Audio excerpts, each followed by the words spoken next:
Hello दोस्तों, कैसे हैं आप सभी लोग। अच्छे होंगे आशा करता हूँ, है कि नहीं। तो चलिए दोस्त, हम लोग बिना कहे हुए चलते हैं आगे की ओर। तो सबसे पहले आप लोगों को क्या करना है, लाइक करना है, चैनल को सब्सक्राइब करना है और कमेंट भी करना है, ठीक है। तो हम आप लोगों से एक बात कहना चाहेंगे कि हम लोगों का संविधान टॉपिक चल रहा था, ठीक। संविधान में हम लोग क्या पढ़ रहे थे, उपराष्ट्रपति या वाइस प्रेसिडेंट के बारे में हम लोग पढ़ रहे थे। उसके बारे में हम लोगों ने काफ़ी चर्चा कर ली थी हालांकि, ठीक है। लेकिन बात ये बनती है दोस्त कि उपराष्ट्रपति के चुनाव के बारे में हम लोग पढ़ चुके थे। कौन कौन वोट देता है चुनाव में, कौन नहीं देता है, इसके बारे में हम लोग बात कर चुके थे। इंक डालने थोड़ी मार्कर में, फिर चलते हैं आगे की ओर।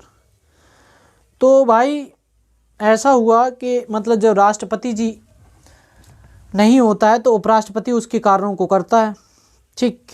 ये बातें भी हम लोग कर चुके थे। अगर उपराष्ट्रपति भी नहीं होगा तो फिर कौन कार्य करेगा। तो हमने ये भी बताया था कि सर्वोच्च न्यायालय का जो मुख्य न्यायाधीश होता है वो कार्य करेगा, और कब तक करेगा तो 6 महीने तक ही केवल कर सकता है। 6 महीने के बाद क्या होगा, 6 महीने के बाद चुनाव कराया जाएगा। कुल मिला के जब चुनाव होगा तो फिर राष्ट्रपति 5 वर्ष के लिए बनेगा। हम लोग इतनी बातें लगभग में कल कर चुके थे, है कि नहीं। तो बस इन्हीं बातों को हम लोगों को आगे की ओर चलना है कि नहीं दोस्त। तो चलिए ज़रा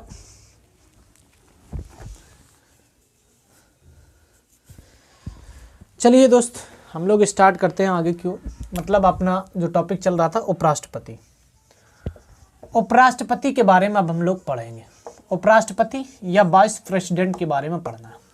समझिए ज़रा, आर्टिकल हम लोग पढ़ेंगे 67 के बारे में। आर्टिकल 66 तक हम पढ़ चुके थे कि उपराष्ट्रपति जो होता है उसके निर्वाचन से संबंधित आर्टिकल आपका 66 है। अब 67 के बारे में देखें कि जो उपराष्ट्रपति होता है, उपराष्ट्रपति के पदावधि के बारे में बताया गया। पदावधि के बारे में बताया गया है।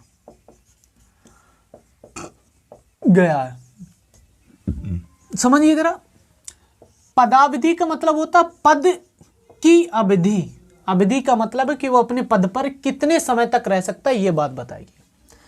तो याद रखें दोस्त, आपसे अगर कहा जाए कि उपराष्ट्रपति का कार्यकाल कितने वर्ष का होता है या कितने समय तक ये अपने पद पर रह सकता है, तो कह सकते हैं कार्यकाल कितना होता है। तो याद रखें 5 वर्ष होता है। कितना होता है कार्यकाल, 5 वर्ष होता है। आप सुनिए जरा, आपसे कहा गया कि कार्यकाल कितने वर्ष होता है, तो 5 वर्ष होता है कार्यकाल। लेकिन हम लोग बात करने वाले हैं कि उपराष्ट्रपति ऐसा भी तो हो सकता है कि उपराष्ट्रपति अपने पद पर न रहना चाहता हो, वो चाहता कि हम कार्यकाल को नहीं करेंगे पूरा, या किसी भी कारणवश या जो भी हो। तो ऐसा भी तो है कि उपराष्ट्रपति अपने पद पर न रहना चाहता हो, तो कह सकते हैं कि अगर नहीं रहना चाहता है तो वो क्या कर सकता है, त्यागपत्र दे सकता है और अपने पद से हट सकता है। कहने का मतलब ये है कि जो उपराष्ट्रपति होगा वो अपने पद से 5 वर्ष से पहले भी हट सकता है अगर उसकी इच्छा है तो। लेकिन कैसे हटेगा, तो अपना त्यागपत्र देगा और हट जाएगा। लेकिन अपना जो त्यागपत्र होगा वो किसे देगा, रिजाइनेशन किसे देगा, तो ये राष्ट्रपति को सौंपता है। मतलब जो प्रेसिडेंट होगा उसे अपना त्यागपत्र दे देगा और अपने पद से हट जाएगा। समझ में आई बात। अब बात यहां तक नहीं दोस्त, अब हम लोग बात करते हैं आगे की। भाई ऐसा भी देखिए, हमने 2 चीजें पढ़ी कि उपराष्ट्रपति का कार्यकाल 5 वर्ष तक, वो अपने 5 वर्ष तक कार्यकाल में रह सकता है। लेकिन फिर अगली बात ये की हमने कि उपराष्ट्रपति जो होता है वो अगर 5 वर्ष मतलब अपने पद पर नहीं रहना चाहता है उपराष्ट्रपति, तो वो हट जाएगा। कैसे हटेगा, त्यागपत्र दे देगा। जब त्यागपत्र देगा तो किसे देगा, तो राष्ट्रपति को देगा, ठीक। अब बात समझो जरा। अब आपसे क्वेश्चन ये कहता है दोस्त कि अगर हम इसे हटाना चाहते हैं उपराष्ट्रपति को, ये सांसद विधायक हटाना चाहते हैं, हो सकता है ये अपने पद पर कोई भ्रष्टाचार वगैरह या जो संविधान है उसका वायलेशन कर रहा हो, तो इस प्रकार से हम उसे हटाने की तो भी तो शक्ति होनी चाहिए हमें। तो याद रखें दोस्त, उपराष्ट्रपति को कोई नहीं हटा सकता। समझ में आई बात। तो याद रखें, इसके पॉइंट क्या लिखना है कि हमारे संविधान में उपराष्ट्रपति को उसके पद से, उपराष्ट्रपति को उसके पद से हटाने का कोई प्रावधान नहीं है, कोई प्रावधान नहीं है। अरे बोले किया क्या, बता दिया आपने, कोई प्रावधान नहीं है। समझ लो बात को, आप उपराष्ट्रपति को नहीं हटा सकते, ये ऐसा कुछ बताया गया आपके संविधान में, लिखा ही नहीं कि उपराष्ट्रपति को कैसे हटा सकते हैं। समझ में आई बात। लेकिन हाँ हटा सकते हैं, उसे किस रूप में हटा सकते हैं तो याद रखें, किस रूप में हटा सकते हैं आप उपराष्ट्रपति को। तो देखें दोस्त, उपराष्ट्रपति को हटाने का प्रावधान नहीं है हमारे संविधान में, लेकिन उपराष्ट्रपति को हम हटा सकते हैं। किस रूप में हटा सकते हैं? तो पहले तो ये देखो, क्या उपराष्ट्रपति के पद का कोई वेतन था? नहीं था। जब उपराष्ट्रपति के पद का वेतन नहीं मिलता उसे, किसी व्यक्ति को, तो सीधी सी बात है कि उपराष्ट्रपति को हटा कहाँ से सकते हैं? जब किसी को वेतन नहीं है, और ये भी बताया गया था कि उपराष्ट्रपति के पद का कोई कार्य भी नहीं होता है, उपराष्ट्रपति के पद का कोई कार्य भी नहीं है, और इसके पद का वेतन भी है, वो भी क्या है? शून्य। भाई जब काम नहीं है तो वेतन भी शून्य होगा। जिसका काम करेगा वो वेतन देगा, सीधी सी बात है। और जो वेतन देगा, जो काम कराएगा, तो वही हटा भी सकता है। ऐसा तो है नहीं कि भैया हम वेतन दे रहे हैं और हटाने आ गए वो राजू, ऐसा हो सकता है क्या? भाई हम वेतन दे रहे हैं तो हम ही को अधिकार है कि हम उस व्यक्ति को हटा सकते हैं जहां हम अपने यहाँ काम करा रहे हैं। समझ रहे हो बात को? आप बात को समझें आप। जब इससे हम काम नहीं करवा रहे हैं तो हम इसे वेतन भी नहीं दे सकते। अगर हम किसी व्यक्ति से काम करा रहे हैं तो उसे हम वेतन भी देंगे, वेतन देंगे तो हम उसे हटा भी सकते हैं जब हमारी इच्छा होगी, है कि नहीं? सुनिए जरा। तो उपराष्ट्रपति को पद का वेतन जो मिलता है वो कहां से मिलता है? राज्यसभा के सभापति के रूप में वेतन मिलता है। तो अब अगर कोई हटाना भी चाहेगा ना, तो राज्यसभा के सभापति को हटाया जा सकता है। और राज्यसभा का सभापति कौन होता है? उपराष्ट्रपति होता है। याद रखें, आप किसको हटा सकते हैं? राज्यसभा के सभापति को हटा सकते हैं, ना कि उपराष्ट्रपति को हटा सकते हैं। तो हम ये कह सकते हैं कि राज्यसभा के सभापति को कौन हटा सकता है? तो राज्यसभा वेतन दे रही थी तो राज्यसभा ही हटाएगी उसे। अगर आपसे पूछा जाए कि राज्यसभा के सभापति को कौन हटा सकता है, तो राज्यसभा के सदस्य हटा सकते हैं। लेकिन उपराष्ट्रपति को कौन हटा सकता है? तो आप ये कह सकते हैं कि राज्यसभा के सदस्य ही हटा सकते हैं उसे। और क्यों नहीं? कोई नहीं हटा सकता, क्योंकि उपराष्ट्रपति जो काम करता है वो राज्यसभा के सभापति के रूप में कार्य करता है। ये बात हम लोग पहले पढ़ चुके थे आर्टिकल 64 में, है कि नहीं? तो देखिए जरा, अब इसको नोट कर लिया हो तो आगे की ओर लिखेंगे हम लोग। समझिए जरा बातों को। देखिए हम बात ये कर रहे थे कि उपराष्ट्रपति को, या उपराष्ट्रपति किसका काम करता है? तो उपराष्ट्रपति को या ऐसा लिख सकते हैं, उपराष्ट्रपति राज्यसभा का सभापति होता है, सभापति होता है। ठीक, क्या होता है? सभापति होता है, मतलब चेयरमैन होता है। तो अब याद रखें, तो हम सभापति को हटा सकते हैं। समझ में आई बात? तो आप किसे हटाएंगे?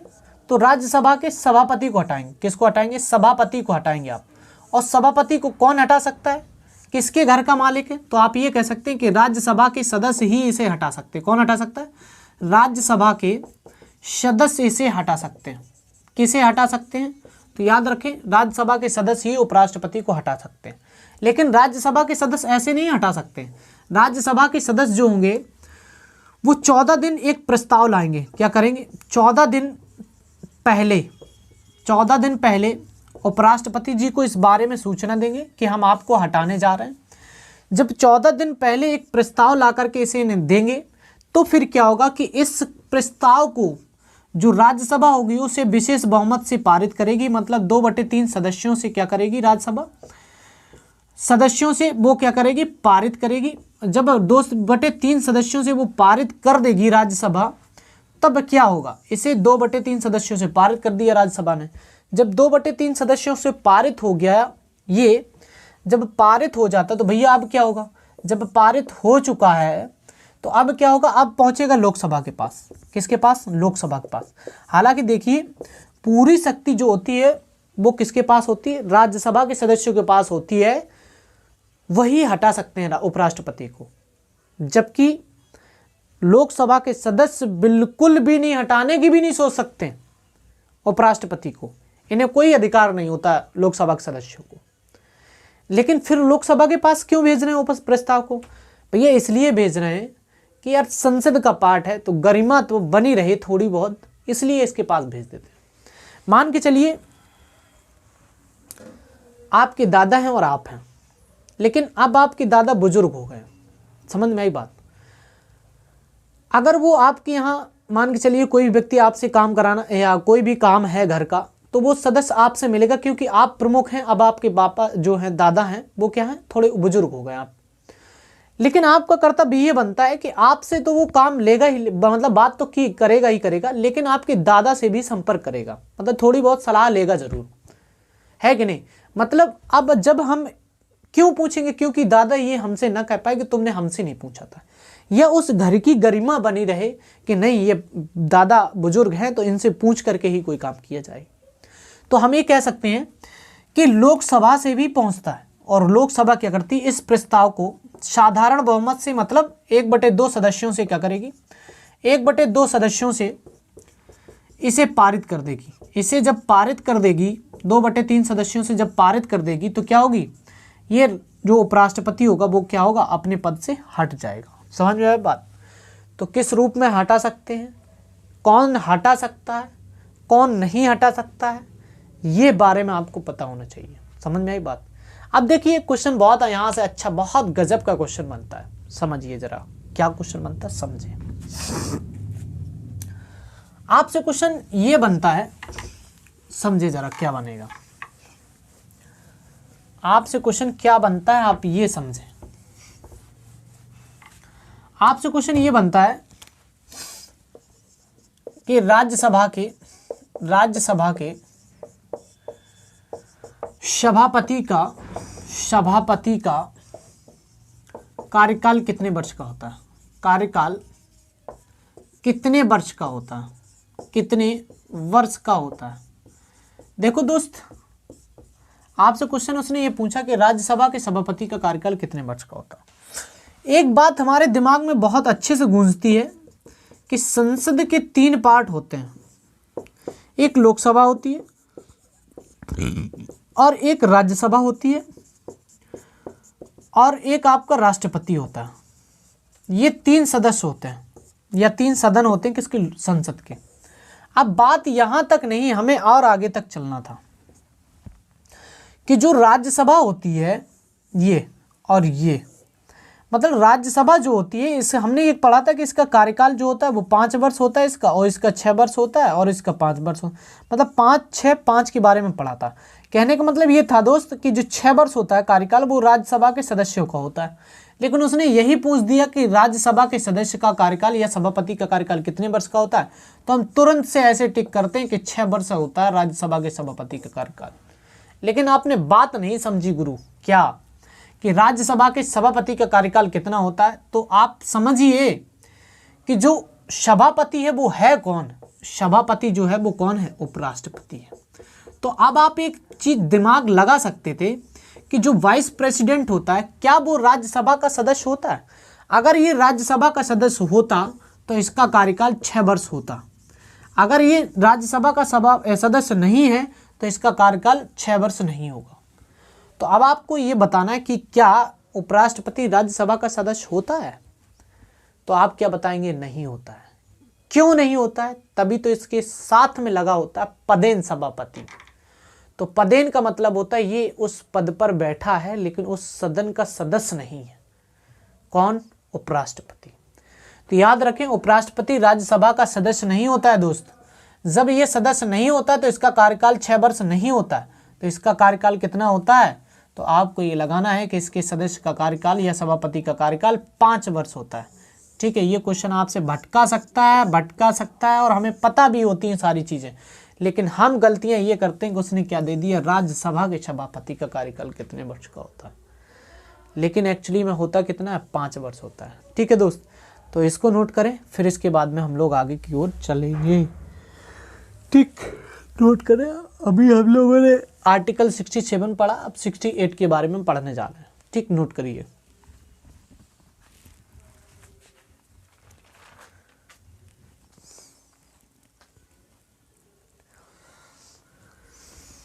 चलिए अब आर्टिकल हम लोग 68 के बारे में पढ़ेंगे। 68 में क्या बातें की गई इसके बारे में देखिए। 68 में ये कहा गया कि उपराष्ट्रपति का कार्यकाल उपराष्ट्रपति का कार्यकाल पूर्ण होने से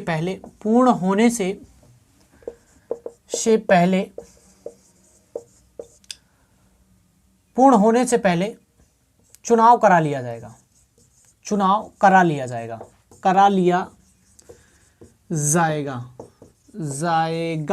कहने का मतलब है कि अगर आपका कोई भी व्यक्ति यहाँ पर 5 वर्ष उपराष्ट्रपति जी बने हैं और इनका कार्यकाल मान के चलिए 4 महीने बचा है, कितने महीने, 4 माह बचा है, तो ऐसा हो सकता है कि अगले राष्ट्रपति का चुनाव हम इन्हीं 4 महीने में पहले से ही करा के तैयार रखते हैं कि इनका कार्यकाल जैसे खत्म होगा दूसरा व्यक्ति उपराष्ट्रपति के पद पर आ जाएगा।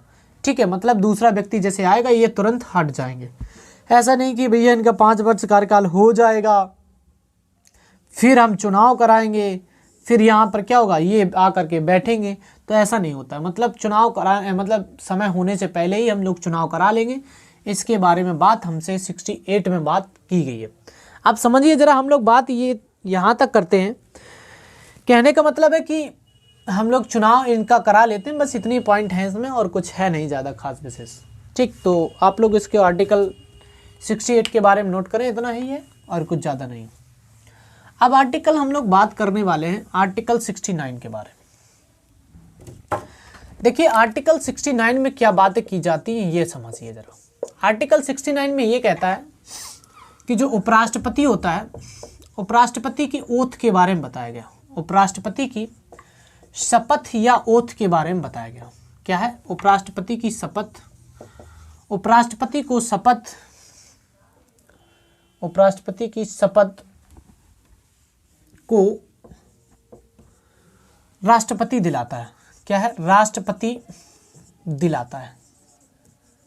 कौन दिलाएगा? राष्ट्रपति दिलाता है। याद रखें, उपराष्ट्रपति को चाहे शपथ हो,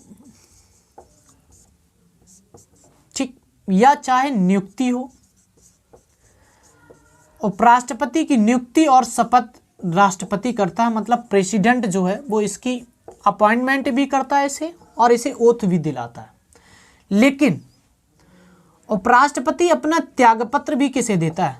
अपना त्यागपत्र उपराष्ट्रपति भी किसे देता है? राष्ट्रपति को देता है। याद रखें, शपथ भी, नियुक्ति भी और रिजाइनमेंट, ये तीनों की तीनों चीजें जो होती हैं वो राष्ट्रपति ही करता है। किसकी?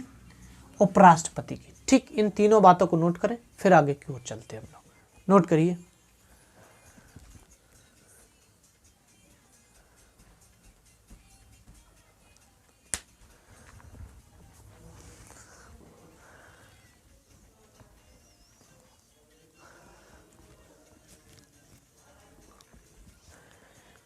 विश्वास, आस्था और कर्तव्य। चलिए भाई, एक कमेंट आ रहा है कि सर अच्छा ये बताएं कि जो है वो शपथ किसकी लेता है?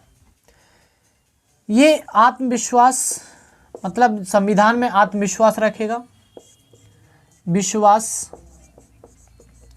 और कह रहा है कि कर्तव्यों का निर्वहन करूंगा। इस प्रकार की ये शपथ लेता है कौन? उपराष्ट्रपति। हालांकि संविधान की शपथ कौन लेता है? संविधान की शपथ केवल राष्ट्रपति लेता है। हालांकि राज्यपाल भी लेता है, लेकिन वो अपने राज्य में लेता है कि संविधान का नहीं उल्लंघन होने दूंगा। ठीक, जब उल्लंघन होता है तो फिर वो राष्ट्रपति के पास जाकर के क्या करवाता है? राष्ट्रपति शासन लगवा देता है। अब आर्टिकल हम लोग देखेंगे 70 के बारे में। आर्टिकल 70 या 70 के बारे में क्या बात की गई? देखो, आर्टिकल 70 में ये कहा गया भैया कि आपातकाल की स्थिति में या इमरजेंसी आपातकाल की स्थिति में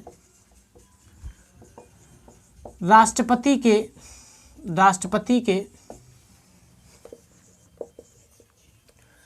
कर्तव्यों को या कार्यों को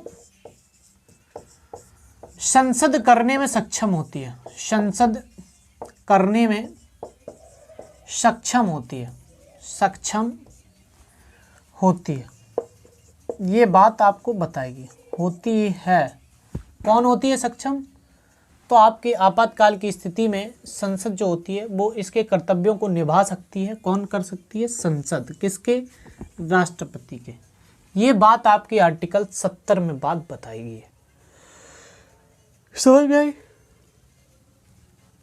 बस और कुछ है नहीं, बस इतने ही पॉइंट है आपके प्रत्येक आर्टिकल में, कुछ ज़्यादा नहीं।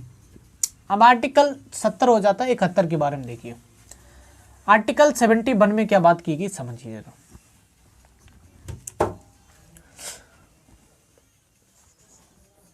आर्टिकल 71, आर्टिकल 71 में यह बताया गया कि उपराष्ट्रपति और राष्ट्रपति, मतलब प्रेसिडेंट और वाइस प्रेसिडेंट, राष्ट्रपति और उपराष्ट्रपति के निर्वाचन से संबंधित विवाद, निर्वाचन से संबंधित विवाद, संबंधित विवादों को सीधे सर्वोच्च न्यायालय में सुना जाता है। सीधे सर्वोच्च न्यायालय में या सुप्रीम कोर्ट में सुना जाता है। ये बात आपकी यहाँ पर बताई गई। किसमें? उपराष्ट्रपति। मतलब उपराष्ट्रपति जो होगा, या उपराष्ट्रपति का चुनाव है या राष्ट्रपति का चुनाव, इन दोनों के चुनाव से संबंधित कोई भी विवाद उत्पन्न होता है तो वो सीधे के सीधे सर्वोच्च न्यायालय सुनेगा। ये बात यहाँ पर बताई गई। देखिए हमने आपको बताया भी होगा कि उपराष्ट्रपति के चुनाव में 20 प्रस्तावक चाहिए होते हैं और 20 अनुमोदक चाहिए होते हैं। कितने? 20 अनुमोदक चाहिए होते हैं। ठीक, अनुमोदक कितने? 20 और प्रस्तावक कितने? 20।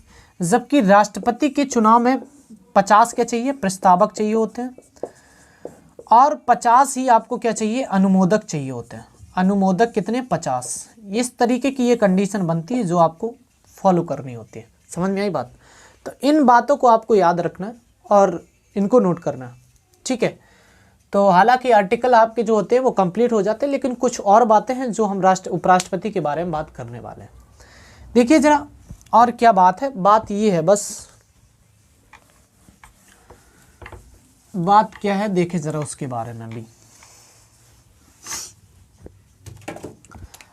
आप ये कह सकते हैं कि जो उपराष्ट्रपति होता है, उपराष्ट्रपति के चुनाव में, उपराष्ट्रपति के निर्वाचन में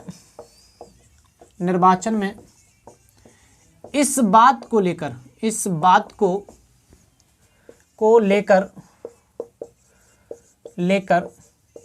न्यायालय नहीं जा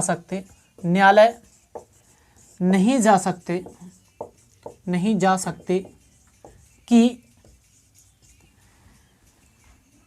कोई सीट खाली है। कहने का मतलब है कि आप उपराष्ट्रपति का चुनाव लड़े और आपको पता था कि इस सीट से हमारा कैंडिडेट जीतेगा, है कि नहीं, और हमारा कैंडिडेट जीतेगा तो हम ही को वोट देगा। लेकिन अचानक से हुआ क्या कि वो सीट खाली हो गई, या आपका जो कैंडिडेट था उसकी डेथ हो गई, या जो भी हो गया हो, अचानक से खाली हो गई। तो आप ये जाकर के नहीं जा सकते न्यायालय में कि नहीं ये सीट खाली है, अगर ये सीट वाला सदस्य हमें वोट देगा तो हम जीत जाएंगे। तो इस आधार पे आप न्यायालय नहीं जा सकते हैं। समझ में एक बात? तो इन बातों को लेकर के आप न्यायालय नहीं जा सकते, ये भी याद रखनी है आपको। ठीक, आप सुनिए जरा। उपराष्ट्रपति का अगर आप चुनाव लड़ने जाते हैं तो आपके पास क्या क्वालिफिकेशन होनी चाहिए, इन बातों को आपको याद रखना। मतलब योग्यता या क्वालिफिकेशन क्या होनी चाहिए जब आप किसका चुनाव लड़ने जाएंगे? जब आप लड़ने जा रहे हैं किसका चुनाव? उपराष्ट्रपति जी का। योग्यता या क्वालिफिकेशन है, योग्यताएं या क्वालिफिकेशन, इनके बारे में हम लोग पढ़ते हैं। तो पहली योग्यता क्या होती है अगर आप उपराष्ट्रपति का चुनाव लड़ने जाते हैं? पहली ये है कि वह भारत का नागरिक हो, भारत का नागरिक होना चाहिए, भारत का नागरिक हो। ठीक, तभी आप क्या कर सकते हैं कि उपराष्ट्रपति के चुनाव में भाग ले सकते हैं। दूसरी बात, आपके पास दूसरी बात ये बनती है क्या कि न्यूनतम उम्र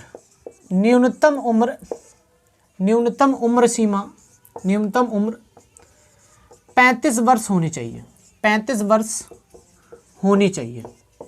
ठीक, याद रखें, अगर आप उपराष्ट्रपति का चुनाव लड़ने जा रहे हैं तो आपकी न्यूनतम उम्र 35 वर्ष होनी चाहिए। इससे कम है तो आप चुनाव नहीं लड़ पाएंगे। किसका? उपराष्ट्रपति जी का। समझ में आई बात? और अगली क्वालिफिकेशन क्या है कि वह व्यक्ति जो हो वो राज्यसभा का सदस्य बनने की योग्यता रखता हो।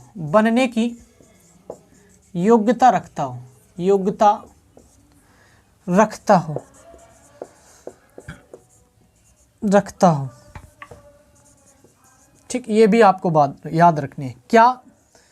आपको क्या याद रखना है कि अगर कोई भी व्यक्ति कैंडिडेट बनने जा रहा है, उपराष्ट्रपति या चुनाव लड़ने जा रहा, तो वो राज्यसभा का सदस्य बनने की योग्यता रखता हो या क्वालिफिकेशन रखता हो। भाई देखिए, आप राज्यसभा के ही सभापति बनेंगे तो आपके पास ये क्वालिफिकेशन होनी चाहिए कि आप राज्यसभा के सदस्य बन सकते हो। ऐसी क्वालिफिकेशन आपके पास अनिवार्य होनी चाहिए। मतलब जब आप उस सदन के सदस्य बनने की योग्यता रखते हैं तभी तो उसके सभापति बन पाएंगे। जब उस सदन के आप सदस्य ही नहीं बनने हैं या ना बनने की आपके पास क्वालिफिकेशन, तो फिर आप उसके सभापति कैसे बन जाएंगे?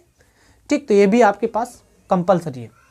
फिर इसके बाद में चौथी कि लाभ का पद पर नहीं होना चाहिए। लाभ के पद पर नहीं होना चाहिए। ठीक, ये भी देखें। लेकिन कहने का मतलब है कि लाभ का पद ये है। लाभ का पद किसे माना जाता है समझो जरा। हमने आपको बताया भी था, हालांकि जब प्रेसिडेंट वाला टॉपिक पढ़ा रहे थे तब हमने आपको बताया था। क्या बताया था देखो जरा। आप लाभ के पद के बारे में क्या, कहने का मतलब है कि अगर आप राष्ट्रपति हैं तो आप लाभ के पद पर नहीं हैं। अगर आप उपराष्ट्रपति हैं तब भी आप क्या हैं? लाभ के पद पर नहीं हैं। इसके अलावा अगर आप राज्यपाल हैं तब भी आप क्या हैं? राज्यपाल हैं तो लाभ के पद पर नहीं हैं। या आप क्या हैं? केंद्र सरकार या राज्य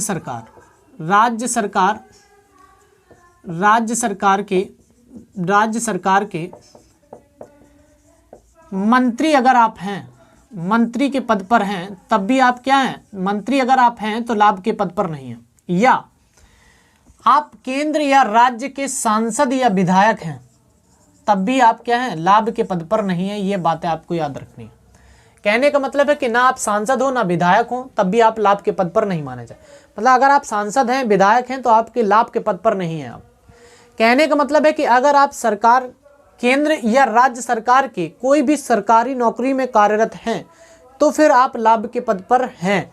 ये बात आपको माननी पड़ेगी। मतलब आप अगर शिक्षक हैं या आप किसी सेना में भर्ती हैं या आप किसी भी प्रकार का, जैसे कोई किसी भी नवरत्न कंपनी है उसके आप सीईओ हैं या कोई भी पद आप ग्रहण किए हुए हैं तो आप लाभ के पद माने जाएंगे। समझ में आई बात आपको? तो इसके बाद में अब हम लोग बात करने वाले हैं अगली और क्वालिफिकेशन की। अगली क्वालिफिकेशन क्या है? तो आपको याद रखना है कि वह व्यक्ति पागल व दिवालिया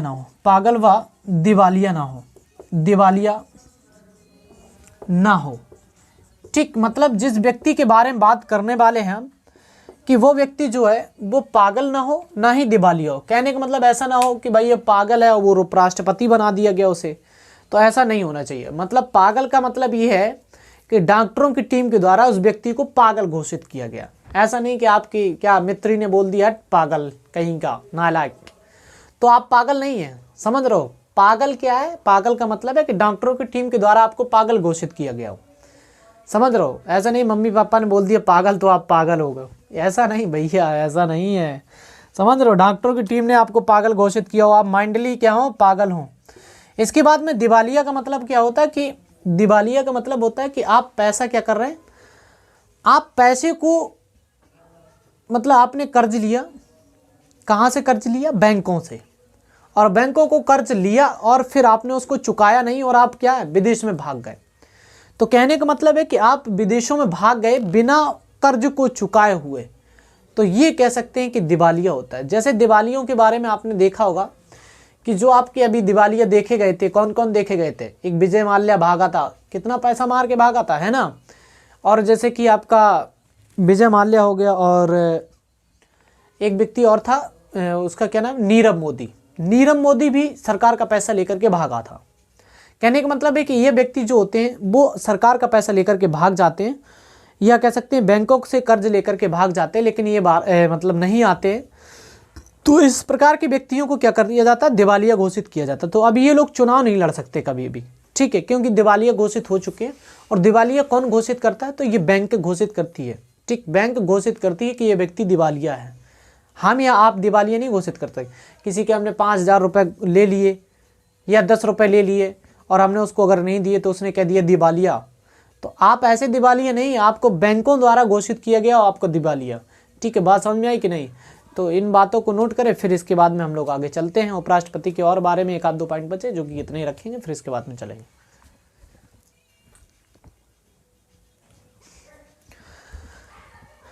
ठीक है दोस्त, तो हम लोग अपनी बात को यहीं तक रखते हैं और उपराष्ट्रपति टॉपिक आपका खत्म हो जाता है। बस आज के लिए हम लोग इतने ही रखेंगे और कल फिर हम लोग पढ़ेंगे किसके बारे में? महान्यायवादी के बारे में, या अटॉर्नी जनरल जो होता है उसके बारे में पढ़ेंगे। लेकिन आपको इससे पहले क्या करना है? चैनल को लाइक करना है, शेयर करना है और सब्सक्राइब करना है। ठीक है दोस्तों, तो थैंक यू, धन्यवाद, ऑल द बेस्ट।